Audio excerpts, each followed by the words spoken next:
Antonietta Testone, qui un'iniziativa per l'8 marzo organizzata dal Libero Consorzio, alla presenza di tanti studenti del mondo agrigentino. Questa è un'iniziativa che è stata organizzata ed è stata voluta dal commissario straordinario, il dottore Bologna, che ha un'attenzione particolare verso noi donne. Io sono la dirigente del settore delle pari opportunità e quindi ritengo che queste giornate non devono passare inosservati, perché se si vuole portare avanti veramente una parità di genere e promuoverla bisogna partire dalle nuove generazioni affinché i pregiudizi culturali vengono eliminati, perché poi sono questi che purtroppo ancora oggi prevalgono e fanno sì che poi si verificano delle situazioni di grande dramma. Abbiamo voluto oggi guardare alla pace, al ruolo della donna, che oggi ha un ruolo diverso rispetto alle precedenti guerre che purtroppo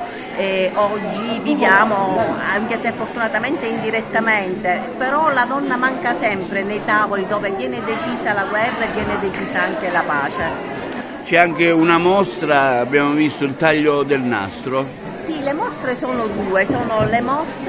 mostra che è fatta dall'autrice che è qui e che oggi abbiamo avuto il privilegio di coinvolgere, e poi c'è anche una mostra fotografica che vede delle fotografie scattate dal romano che sostanzialmente fermano l'immagine della donna in un momento particolare, che sia il lavoro, che sia la spensieratezza, che sia nei diversi ruoli. E ritengo che entrambe le mostre sono particolarmente significative perché danno una visione della donna in quelli che sono poi i ruoli che hanno rivestito nel corso del tempo, specialmente per quanto riguarda la mostra pittorica.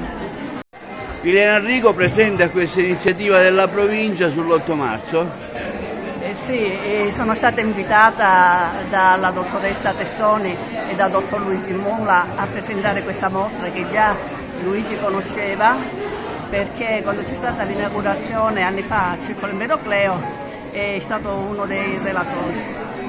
Quindi, credendo nella bontà